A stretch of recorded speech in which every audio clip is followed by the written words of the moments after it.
Steven here, Fanatic Perspective. So you're getting ready to watch a video that Tran and I put together early this morning, and I was in the final touches of editing everything, and then I just found out about the Texas versus Kansas cancellation. So I just wanted to go ahead and add that note here just for everybody, because a lot of our discussion in the video that you'll see is mostly around the Texas coaching situation and everything. So we'll see what the clock has for us on Tom Herman. But please enjoy the video and make sure you like, share, subscribe, provide some feedback. We appreciate y'all. Enjoy. Hey guys, Steven here, Fanatic Perspective. So it's Kansas week, Tran, and we're really excited about it. If we play. If we play. Potentially the last game of the season for the Texas Longhorns. So I just wanted to, we do our normal weekly prep, but as many of you guys know, I put out the video the other day around Tom Herman and Urban Meyer and all the things that are going on. But we're going to continue the conversation because right now, if you're engaged on social media at all, whether it's Facebook private groups or Twitter groups or what have you, or Twitter groups, there's people you follow on Twitter. There's been a hot name of the day for who could be the Texas coach every single day. But as Urban Meyer's still kind of floating around, even though he's allegedly said no, I do want to get Tran's thoughts on the situation. So before I go to Tran, make sure you hit that like button. Make sure you show us some love. Appreciate all the support of the channel. We got added a bunch of new people within the last week that are rocking with us and want to get updates and want to just react with us. So we really appreciate that. But Tran, Absolutely. In terms of just this overall soap opera that we just seem to live in, and it just seems to be continuous, where do you stand right now I felt like we made it clear after the Kansas State game, like, hey, if it's not Urban, we probably would stick with Tom. But just where do you fall in that, and what have you been hearing? I still fall in that same category. I don't know how you can repair the relationship between the coach and the administration. It's bad. It's from that standpoint, it's kind of embarrassing from our end. I'm not embarrassed by the fact of us going after Urban Meyer, because if you have that great big whale, you go get it. But how publicized it was, and it will be embarrassing. Say Urban turns us down, and then next year, he takes like a $9 million job from USC or something like that. That will be extremely embarrassing to Texas. I was talking to you before of this. I think the donors have a little bit too much power. I understand that they provide a lot of money, but are they the real evaluation of talent? Should they be what gives them that ability to just say, hey, he is a rock star hire. I'm gonna chuck money at him, and we're gonna ride off into the sunset. So to that point, let's pause there. If I'm wrong. Correct me if I'm wrong, though. Didn't the donors select Tom Herman after like a 13-hour job search? There you go. That's what I was going to get to. They picked him. Yeah, they picked him. So what's their history like? Tom hasn't been a terrible coach. He just hasn't been, quote unquote, Texas good, right? I know we could make the same argument for that was the Charlie Strong was the number 2 for them, or was that a Steve Patterson hire? Well, that was a Steve Patterson hire, and that was also when they were going after what's his name, Nick Saban. Yeah. Right. And Nick Saban, kind of similar thing, the real estate game, all that type of stuff. That doesn't happen. We get turned down. And I think he, at that point, extends with Alabama. And then Charlie Strong wasn't, I don't think, the number 2. I think he was kind of further down the list. And Texas, Texas went to that path. But again, the hiring committee or coaching committee or whatever, you nailed it, man. Who's hiring these coaches? If it continues to be a coaching issue, and it's a coaching issue over and over again, right? Like, going back to we've been through John Malkovich, Mac Brown. We've had numerous staff changes. Now, some of them during when Mac was rolling, it was because people were getting hired off the staff. That's a completely different situation. When people are coming and picking off your staff for talent, that means you're probably doing something right. But then it turned into, oh, we need a different direction on offense. So we kept, shuffling coordinators. Then it turned into we need to get rid of Mac. They go and they, however it got to Charlie, they got to Charlie, but it wasn't Charlie couldn't hire himself. Tom Herman couldn't hire himself. So that's what leads me to this too. There's more than just Urban Meyer that can help fix Texas, by the way. There are a lot of good football coaches that can help this program that I do like, or younger people. The reason why I'm not pushing some of these names is because I don't trust them, not the coach, but I don't trust them to give the coaches the atmosphere that they need. Look at Charlie Strong with the debacle with the coordinators. And then we end up with poor staff hires. We end up with poor staff hires again with Tom Herman. No one's there to hold him accountable. And I understand, I think it was Mike Perrin that was the AD at the time, but no one's there to hold him accountable and say, hey, are you hiring your buddies or people or comfort hires, or are you hiring the best staff possible to help Texas right away? Because we don't have patience with, we've now gone through mediocrity and going through that wave over and over again. So who's there to hold them accountable with that? Now you hope when you find the right coach, you don't really have to do much, and you don't have to micromanage. You don't have to meddle. It's just like, hey, they got a great strength and conditioning coach. They got a great offensive line coach. They got great coordinators. Like, they're building the culture. We're good. So that's how it's supposed to go. But why we keep missing on that at Texas, there's always something wrong with somebody on the staff, and it's just weird. So who's making those calls, right? And there's just too much, I think, too many politics behind the scenes with people. Because I mean, you made a good point when we were talking offline about, whatever direction they go. Like, will there ever be any type of system of checks and balances with the big money donors, and everybody that has influence into the program? And I don't know if that's ever going to be realistic, or if that's on the AD to manage that. I don't know. No, and a lot of the rumor mill that I was hearing is the reason why they don't like it and they're not putting up with his ability is he's not schmoozing them, basically. So it comes back to an ego issue. If that's the case, of course, that's this is what I'm just reading. Honestly, like, if he was winning, would they care as much as if he was 100%? It still comes back to winning. Yeah, comes back to winning. So I mean, they have to leave the ego and let the coaches coach. Will they be able to do that? No. So they kind of need a barrier. That's what I'm saying by checks and balances, a middleman guy, because a lot of these donors are large business owners. Do they do every single hire within their business? Yeah, but this is different. This is different.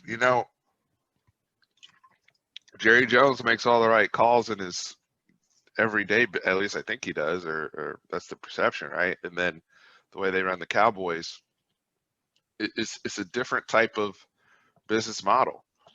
But even away from that, like, I'm not saying, this isn't. I don't want us to start getting labeled, because I'm getting some of that push feedback right now.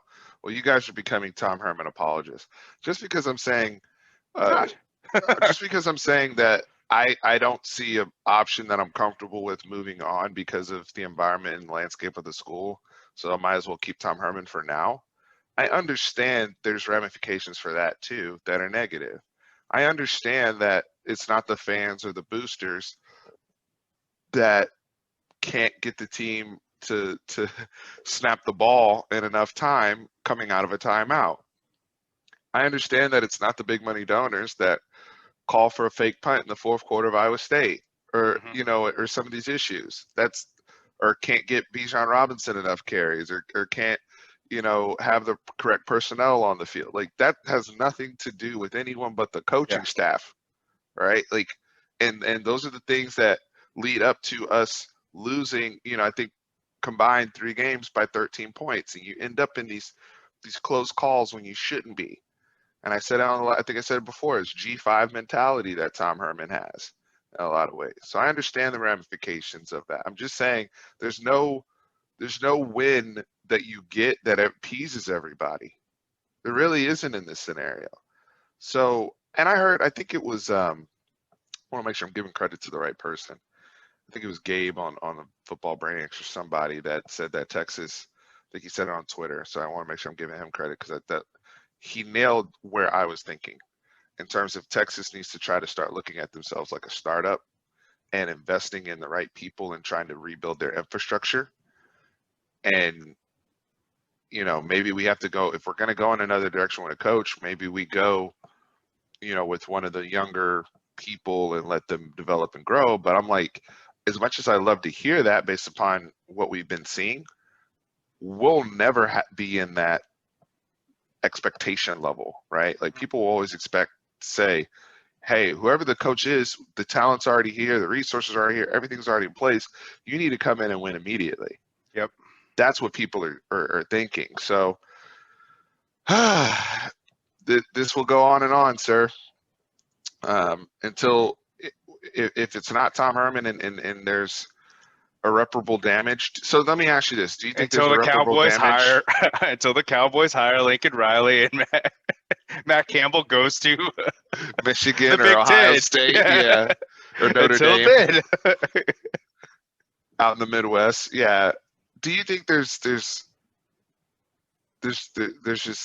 a point of no return between Chris Del Conte and Tom Herman? I think it's passed. I do. I think it passed after the Iowa State. I think if we won Iowa State, it would have put some Band-Aids on the wound, but it wouldn't have cleared the wound unless we won a Big 12 championship.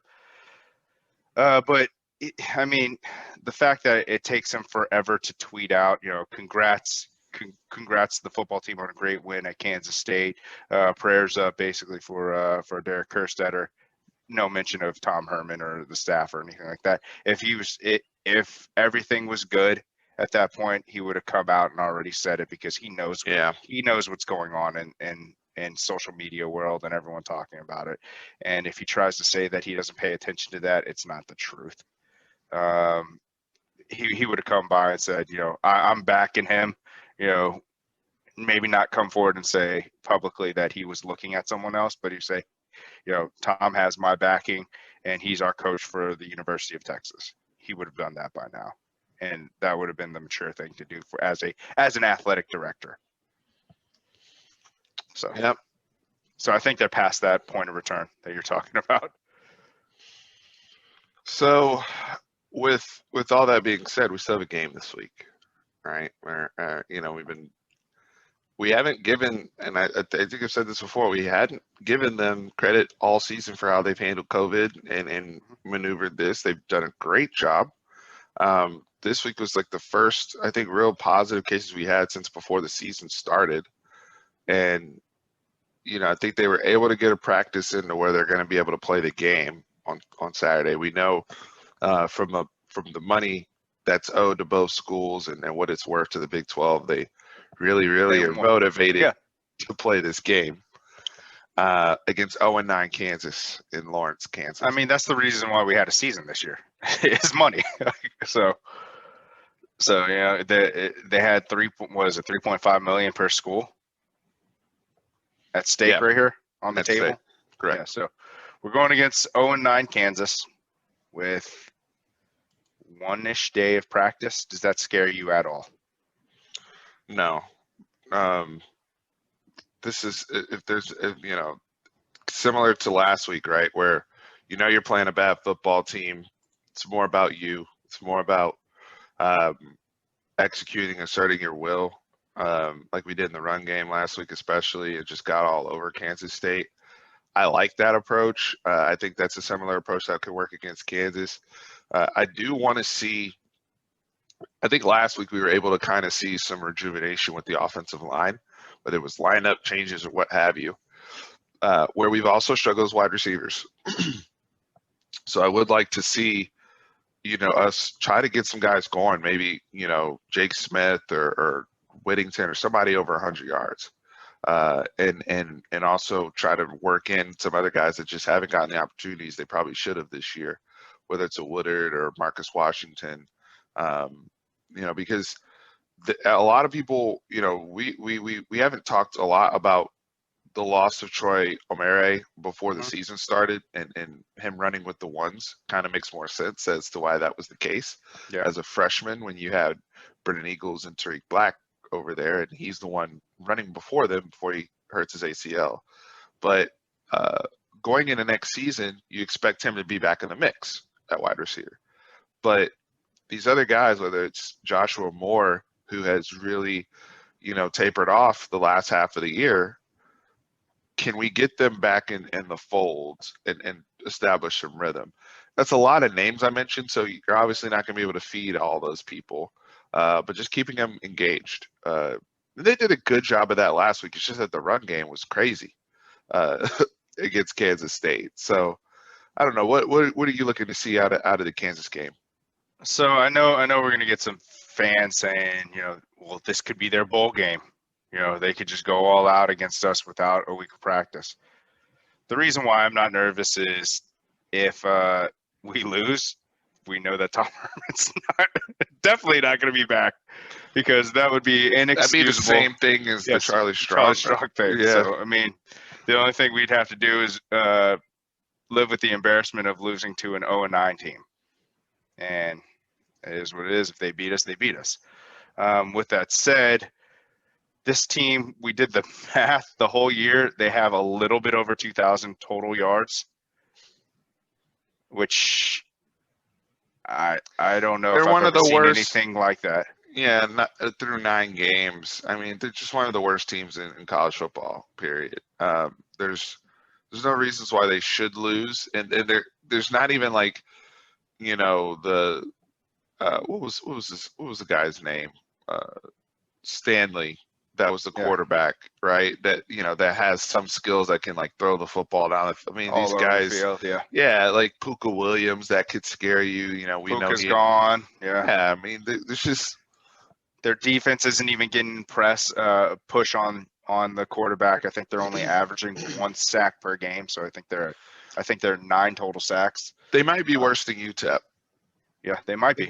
They might be a worse team than UTEP. So that's what we're looking at here. So that's what I'm saying. The game is more about us. I mean, shout out to Kwame Lassiter II, who's on Kansas. I was a big fan of his dad when he was on the Arizona Cardinals back in the late 90s, early 2000s. But I mean, that it has nothing to do with Kansas other than them getting a check and some weird clips of Les Miles. That's kind of where it started. If Puka Williams was playing and some of those other guys from before, like Parchment's still there and he's really good receiver, but they just has no one get them really the ball. And if we could eye him and spy him, I'll take a double team on him with the quarterback play. On our they just side. Don't have. It's not much there to break down from a Kansas Texas perspective. Even as you initially asked me with prep time for Texas, so defensive side of the ball, Jaron Thompson, all these guys that we started to see. Maybe this is the game where we see Vernon Broughton play, or some of the other younger guys. We saw Jalen Ford last week. Marquise Caldwell got in a little bit at cornerback. So some of these other folks. Is BJ back this week? Do you know? I don't know. I mean, they said he had a hamstring issue last week, and they kind of got a little defensive about it on the broadcast and after the game. I think it was just because it was kind of we kind of found out game day that BJ wasn't going to go. So I honestly don't have an update right now. If you guys do, in the comments, or if he's going to work through it or whatever, please chime in. This video will be released as of Thursday, so we'll see. Yeah, I mean, we can go into predictions real quick because it seems like we're going to play this game on Saturday, at least as of now. So I'll start off. I'll go ahead and pick Texas 58-20. And that's just a completely random score I made up. There's no rhyme or reason getting to that. The only thing I want to see that I know they won't do is I would throw like the to ball see. with Casey Thompson. Yeah, like let them let them do something, coach. I mean, why at this point, like those are the things that I can't defend the staff on. I can't defend the staff on that. Like if you're running your normal offense with the backups and you're scoring, that's not Texas being bad sports at all. It's not. It's just getting them prep, getting to see what you're working with. Mine has no rhyme or reason either. I'm 48-17.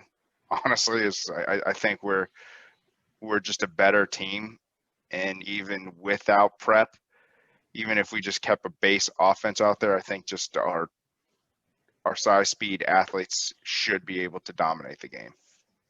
And as you said, if Texas were to somehow drop the ball on this and lose, then Tom Herman, we part ways before we get back on the plane. They'll just have the briefcase full of cash for him in the locker room and say, "Good luck to you, sir." It's like that's all that they'll do. Yeah. But I mean, as we go into after this, now that then the conversation will be about the bowl games, and that's where college football is going to get fun, because it's fun already. I mean, it's hard because we're not really involved. We're not involved at all in terms of any of the playoff talk, but it's very controversial. I know you were very upset about what the Big Ten decided to do with Ohio State, and it's. I think it's comical because we called this at the beginning of the year. Yeah, we did. We said it was just it's for them to see because not only that, people don't understand that Ohio State had the Big Ten had a off season to prep, so they're able to actually have a more finished product when they did get started. Yeah, because we didn't start until the middle of July, correct? Our off season, quote unquote. Mm-hmm.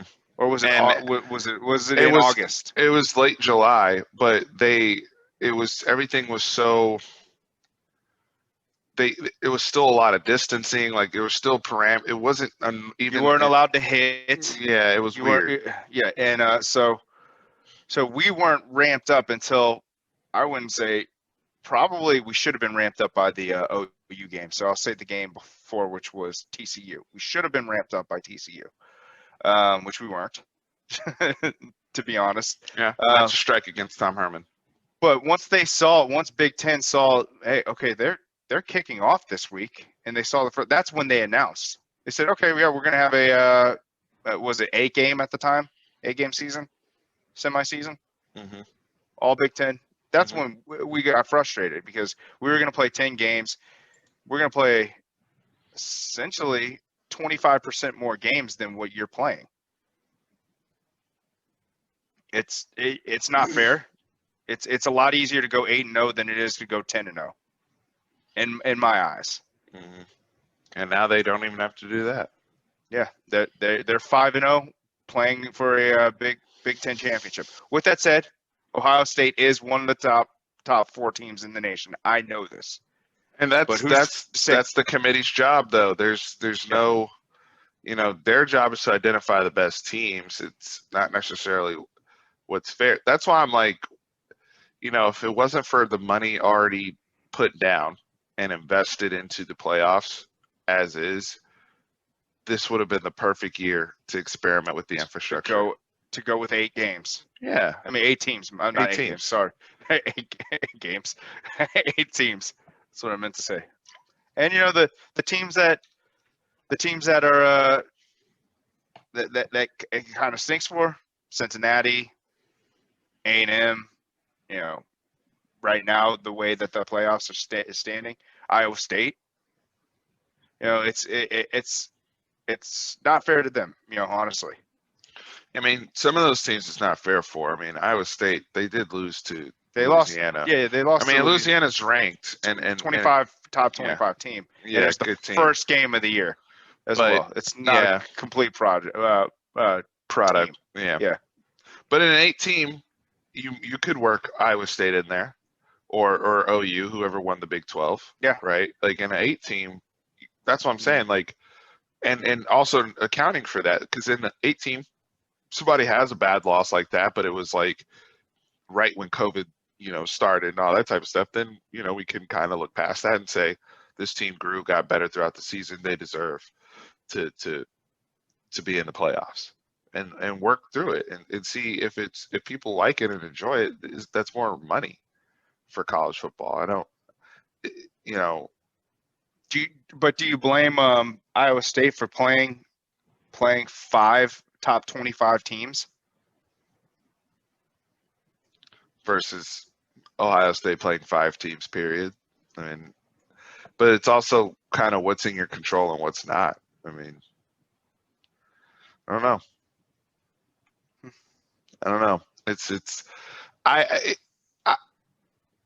This 4 team is. I mean, the Clemson Notre Dame thing I think will sort itself out, but yeah, I mean somebody's going to get screwed in this. or it's going to just make it the same thing where Clemson wins by 1 possession. They're not going to kick Notre Dame out for a close loss to a team. And they both get in. Yeah. Yeah. So they just flip-flop spots at that point. They go from 2 to 3, to 2 to 3. Yeah, so that's where we'll be at. And you can't blame the committee for keeping them both in there. I mean, Clemson is just a powerhouse. They stubbed their toe with a backup quarterback in. With that said, he played great. The backup quarterback. You can't say that he was the reason why they lost the game. It was their defense, really. But they're going to get the benefit of the doubt, especially with having Trevor Lawrence. So, the politics there. I'm just saying, if we're going to have politics either way, I wanted to see with 8 teams, and I still think, and I don't understand why you're not working towards expansion there. I mean, they don't care. I guess they just don't care about these other teams that could potentially work into the mix, and they just need to be clear about that. Whether it's Cincinnati or Coastal Carolina or any of these teams that are literally trying to do whatever they can to prove that they belong or want to get a part of this, right? And so you can give those teams like of the past, like a Scott Frost version of UCF, a path to work in with 8 teams, like just way more flexibility. Yeah, but I'm sorry, Georgia should not be ranked up that high, though. I will throw that out there. Georgia should not be ranked up that high. Yeah, and and it's interesting too because they blew their season by not playing JT Daniels for whatever reason. So, and Florida's, it's just weird. It's just a weird year. Florida could be the team that just ruins everyone's dreams. Yeah, I mean they could. Yeah, if they win, depends on how they win against Alabama. I think if they just won the game outright, that's enough. If they won the game outright, you have a mess. Yeah. So I don't know. It's a lot to see there. I don't see that happening. Do I. Yeah. I think their defense is too bad. Florida. Yeah, their defense. And they struggle running the ball. Greatest. Yeah. I mean, they're essentially it's Kyle Pitts, Kyle Trask, like Bama will make you play left-handed at least. So what are you going to do then? It'll be interesting how all this plays out. So, Trent, I appreciate it, man.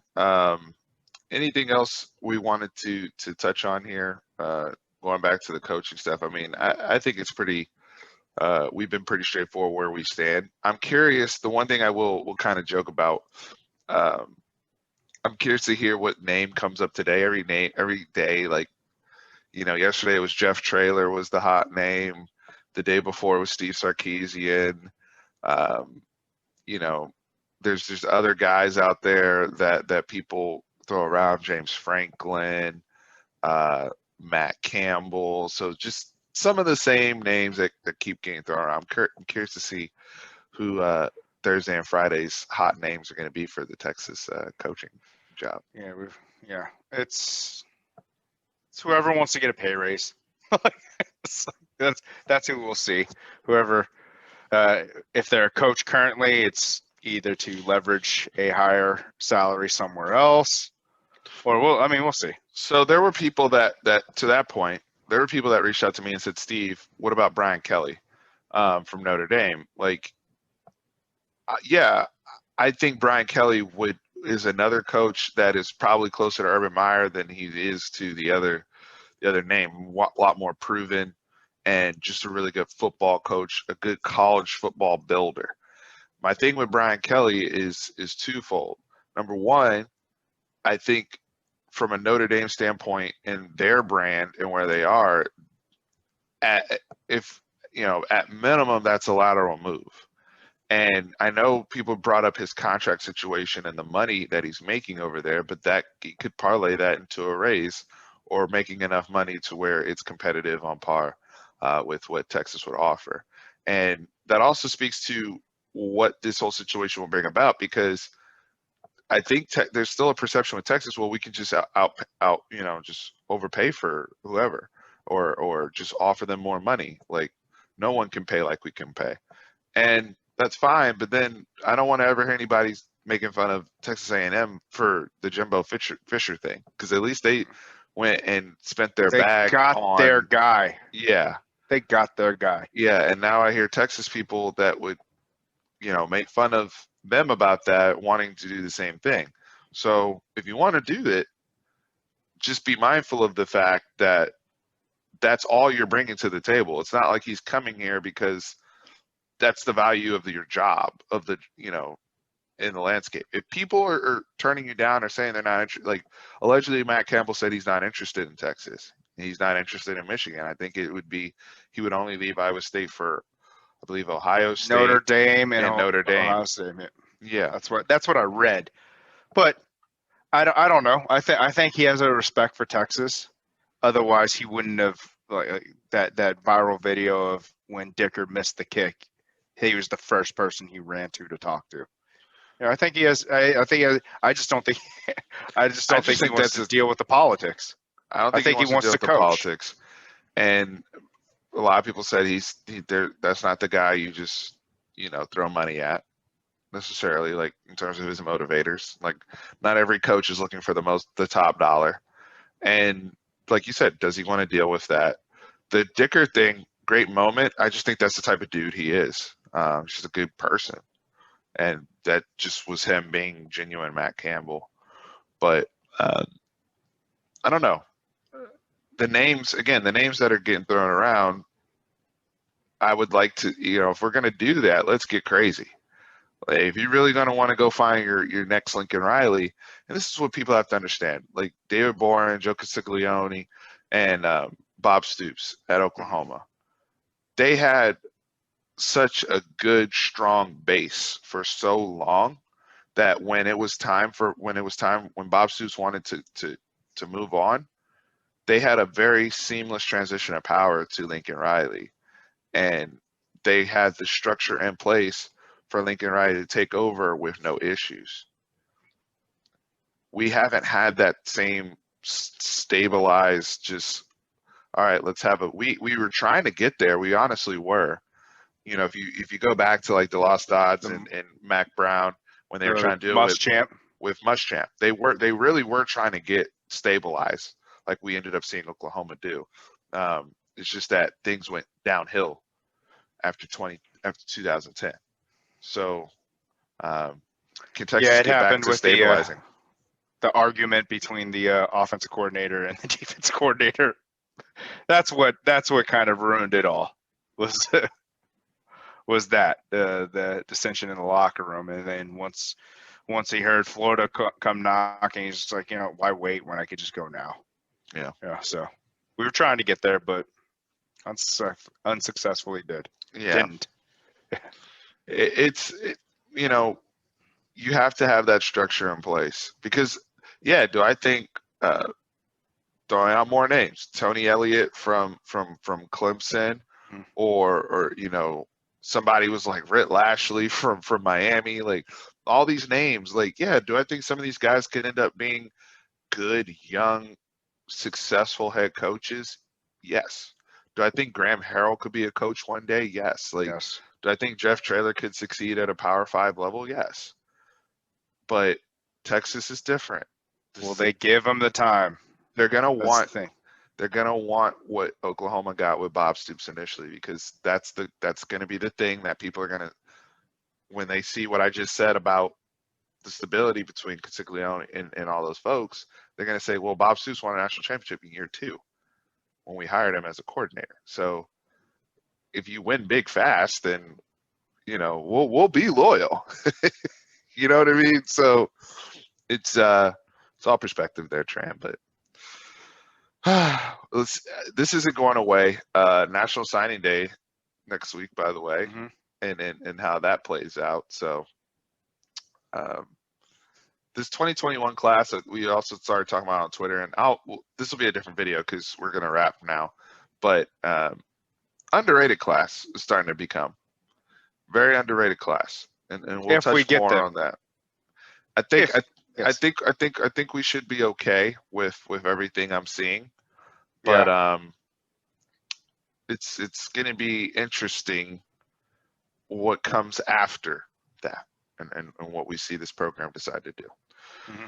All right. Well, guys, let us know what your predictions are, how you feel. Throw out your hot name of the week. But at this point, you should know very clearly where we stand in terms of Plan B, and where we want to move into for the 2021 season. Tran, I appreciate you as always. Always, man. Always up, guys.